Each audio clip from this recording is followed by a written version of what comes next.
সে কোনো যোদ্ধা না যে প্রেমে ছেঁকা খাওয়ার পর দাঁড়িয়ে গেছে, সে কোনো যোদ্ধা না। তো গাইস, এই কথাটার পিছনে অনেক কিছুই লুকিয়ে আছে, সেটা হয়তো আপনার ব্লগটা দেখলে বুঝতেই পারবেন। তো সকালবেলা আমি চলে গেছিলাম এসকেদার, ওখানে গিয়ে দেখছি যে আমার এক বন্ধু সারিফ, তার সাথে আমার দেখা হলো। তো প্রায় অনেক দিনকার পরই আমার সারিফের সাথে দেখা হলো। তো সারিফকে আমি জিজ্ঞাসা করলাম যে সারিফ কবে বিয়ে করছো, তো বলে খুব তাড়াতাড়ি করে নিব।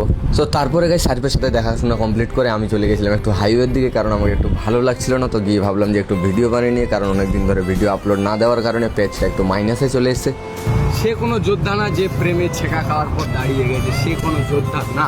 বা সে কোনো বড় ধরনের ব্যথা সহ্য করতে পারে, তার ক্ষমতা সেটা না। আমি মনে করি সব থেকে ব্যথা বা সব থেকে বড় যোদ্ধা সেই যে যার বাবা মায়ের নামের পাশে মৃত লেখাটা লিখেও ঠিকঠাক দাঁড়িয়ে থাকতে পারে, তার চোখে জল না আছে, সেই ছেলেই আসল যোদ্ধা আমি মনে করি। প্রেমে ছেঁকা খাওয়ার পর আরো বিভিন্ন ধরনের জিনিস তার নিজের জীবনে ঘটে যাওয়ার পর যে বলে যে আমি কত কিছু সহ্য করে আছি, এইটা কথা একদম ভুল কথা গাইস।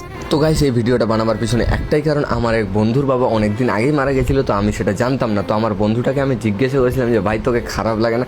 তো সে আমাকে মুচকি হেসে একটাই কথা বলেছিল যে দেখ ভাই, এই জিনিসটা যে সহ্য যে করতে পারে সে পৃথিবীর সব কিছুই সহ্য করতে পারে। তো এই কথাটা আমি তার কাছ থেকে শুনেছিলাম।